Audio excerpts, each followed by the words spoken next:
Midlands Gives is coming up on May 4th, and Historic Columbia is one of the nonprofits set to participate this year. Megan Plott, Director of Development, welcome to the show. Thank you, Koko. It's wonderful to be with you. Yes, Historic Columbia is excited to participate in Midlands Gives. We were blown away by the support we got last year during the pandemic, and really excited to see what we can do with it again this year. Yeah, so refresh our memory and tell us what your mission is and some of your goals. Sure. So Historic Columbia works to support the complex history of Columbia and Richland County through education and advocacy and preservation work. All right. And now like you said, you've participated in Midlands Gives before. So what do the funds raised mean for your organization? Thank you for asking that, Koko. Midlands Gives dollars go to support our general operating. So really the bottom line of Historic Columbia, which has been severely impacted by the pandemic. You may know we have been longtime recipients of funds from the city and the county, and that is through the H tax, and that has really been cut due to the pandemic. So our general operating support is down about 30% in the current fiscal year. And so the dollars raised in Midlands Gives help to close that gap and ensure that Historic Columbia can continue to operate and be around for generations to come. Yes, I understand that there are many nonprofits who are thinking that within 6 months, they just might not be able to continue in operation. So Midlands Gives really gives concern for nonprofits, including us. We have been really fortunate through the pandemic to be recipients of payroll protection loans, and that has helped us sustain operations. In addition to that, we've had some longtime supporters who have stepped up in really meaningful ways to ensure that they are making gifts that make sure that we'll be around. So we're grateful for them and hope that many of them return to be with us on May 4th. For Midlands Gives. And you're kind of speaking for all nonprofits right now, just kind of representing nonprofits who will be participating in Midlands Gives. So give our audience an idea of what it's like on your end to participate. Historic Columbia has participated in Midlands Gives since the very first year it was offered through Central Carolina Community Foundation. And we have gone from, I believe, the first year raising right about $5,000, which was wonderful and much appreciated, to last year we were able to bring in over $40,000, which is really, really meaningful to Historic Columbia. And we have, since it's been offered, been participating in the Power Hour. So there's an hour of giving where we encourage all of our donors to give, and that's between 7 and 8 a.m. And Midlands Gives offers a prize for the nonprofit who has the most number of unique gifts during that hour. So we ask all of our donors to wake up early, set an alarm. We'll call you or text you if we need to, and be ready to give during that hour, because that helps us win additional prize money that makes their gift go even further. Yes. But in terms of what it's like for us as an organization, we try to have a lot of fun with it. We've done some really different themes throughout the years.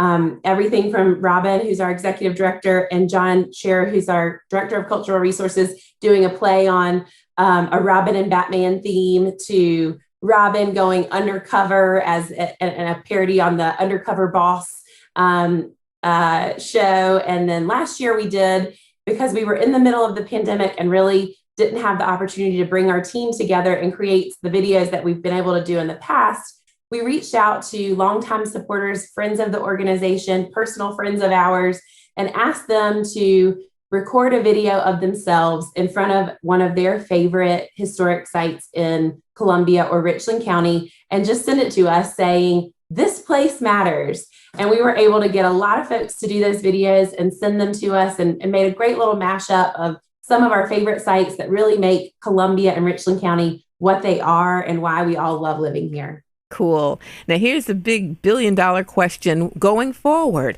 How are you going to use these funds raised for this year? So this year's dollars raised through Midlands Gives are going to support our annual fund, and Historic Columbia's annual fund this year is for virtual education. So that's something that we really weren't even talking about a year ago. Right. Through the pandemic, we have realized a need that the community has for us to be able to continue to share and educate K through 12 students, but also lifelong learners about what we do at Historic Columbia. And we had to totally shift from the in-person engagement we've been able to do for years and years to being able to deliver those programs virtually. So in order to do that, that takes resources, right? We needed new cameras, we need new software, we need better Wi-Fi packs, we need staff to run all of that. So the Virtual Education Annual Fund is what Midlands Gives dollars will help us continue to do this year. Wow, that is awesome. Awesome. You guys have so much going on in Historic Columbia. Never really thought about how you've had the tours going on. You even have entertainment sometimes. So are you still doing that? Well, the houses have been closed for tours since last March, but we are back up on May 1st. So just before Midlands Gives, all of our sites are opening back up, and we're really delighted to be able to start welcoming people back into the houses. But again, a silver lining of the pandemic really has been the activation of our gardens. In addition to the historic sites of the houses, we have 14 acres of green space in the city center. And that's always been something that Historic Columbia has that is free and open to the public, but something that really was an untapped resource for the community, I think. And now we are seeing a lot more people out in those gardens, whether that's for a picnic or some of our own events. So we've done some movies in the gardens. We've shown a few movies through the pandemic in a way that people can come and be spaced out and enjoy the beautiful surrounding, but stick with just their pandemic circle. We've also done a really great partnership with the South Carolina Philharmonic and brought some of their musicians out to the gardens for a concert series. So I really think the gardens have been a blessing at this time, and hopefully we will continue to see that activation for long past the pandemic. Yes. Continue on. Thank you very much for what you guys are doing from Historic Columbia. Megan Plott. They are kind of representing the nonprofit organizations that will be participating in Midlands Gives this year. There's so many this year, but I'm so glad to be able to speak with you. I wish you guys well.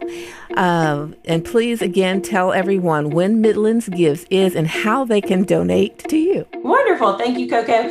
So Midlands Gives is on May the 4th, and Historic Columbia wants you to give in the 7 to 8 a.m. power hour. You go to midlandsgives.org, search bar where you can search for Historic Columbia and find our organization and other worthy nonprofits that you might choose to support on May 4th as well. But first, Historic Columbia.